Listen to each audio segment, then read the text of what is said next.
there guys, GamersX here and welcome to my Battlefield 3 weapon series. In it, I fully examined the Battlefield 3 weapons and put them under review. I show you what are the benefits of certain guns, also what are the downsides, at what range they're most efficient, how many kills you need to unlock certain attachments that will satisfy your role and need in the game. I also introduce you with real world facts of each weapon and statistics and behavior in Battlefield 3 game. This time we'll be debriefing the M1911 S-TAC. The weapon is available for each and every class. The M1911 S-TAC is unlocked after achieving multiple, extremely hard endgame assignments, if you were to unlock it in the battle. The following assignments unlocked your weapon: the Defender of the Earth, Scar Spangled Banner, Fatal Drop, Road Warrior, and All About Precision.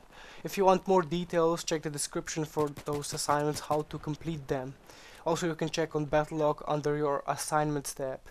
Now let's go to the real world stats of the M1911. The country of creation is USA. The weight of the weapon is equal to 2.4 pounds or a little above 1 kilogram. The length of the weapon is 8.2 inches or 210 millimeters. The effective range of the weapon is from 50 to 100 meters. And the year of production is without a doubt 1911. Let's continue with a quick intro to real world service of this weapon. The M1911 is one of the most popular pistols in the world.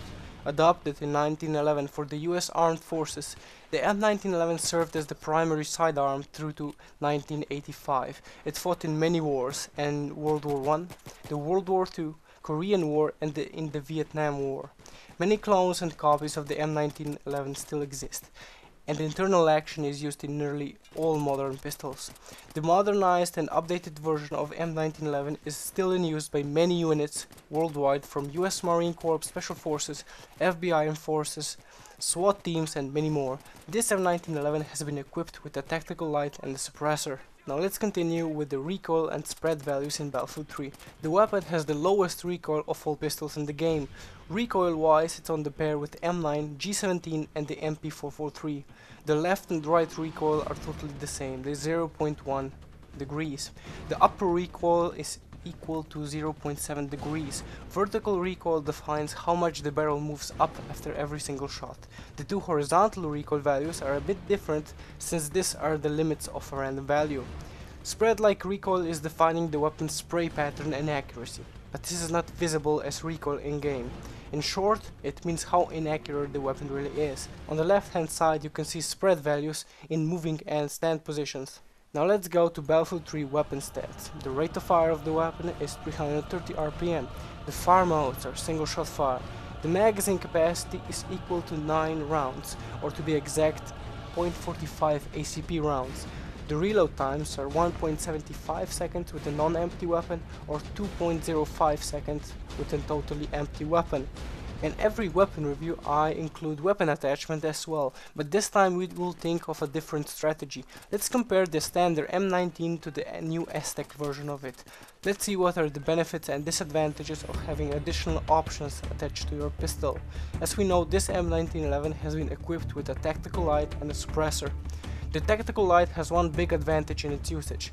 It's primarily useful to blind your opponent so you can take them down with a little bit of help.